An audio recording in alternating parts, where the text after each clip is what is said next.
41. What kind of notes should I take during the interview?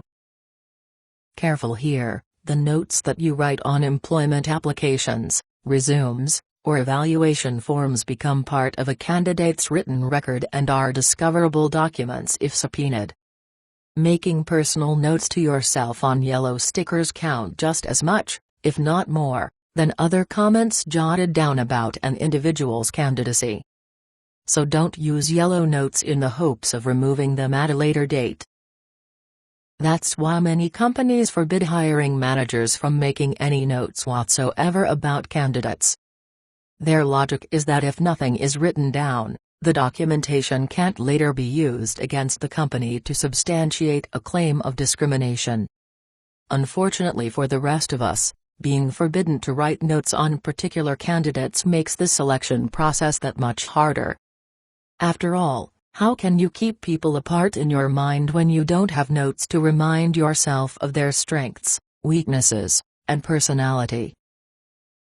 Companies that forbid managers to take any notes about candidates are probably overreacting. After all, discrimination lawsuits based on a company's right not to hire someone after an interview are fairly rare. Still, they occur often enough that an ounce of training prevention indeed is worth a pound of ant lawsuit cure. Tell me more.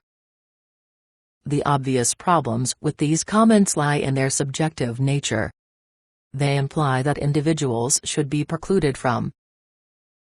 You may write the following comments about a candidate without landing yourself in hot water should the documentation ever be subpoenaed and used against you.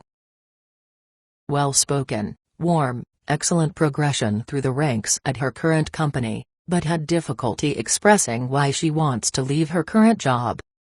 Also didn't know her company's annual revenues. Definitely someone we should explore further. Stiff, inflexible style, appeared to be preoccupied with getting out of my office for another appointment.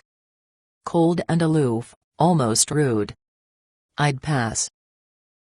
Nice person, but credentials are not impressive, all small companies with little name brand recognition, poor reasons for leaving prior positions, and she can't remember old dates of employment or names of prior supervisors.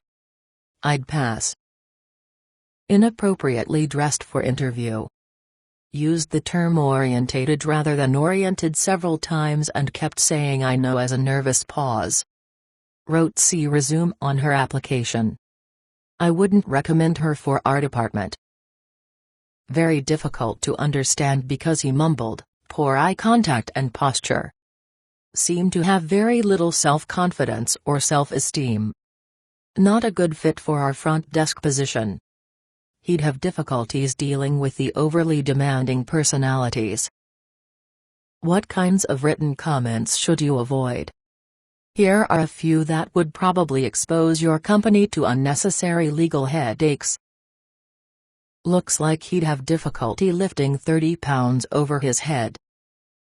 Wrong image. We need a much leaner, hipper look for dealing with visiting clients and vendors and projecting the company's image effectively.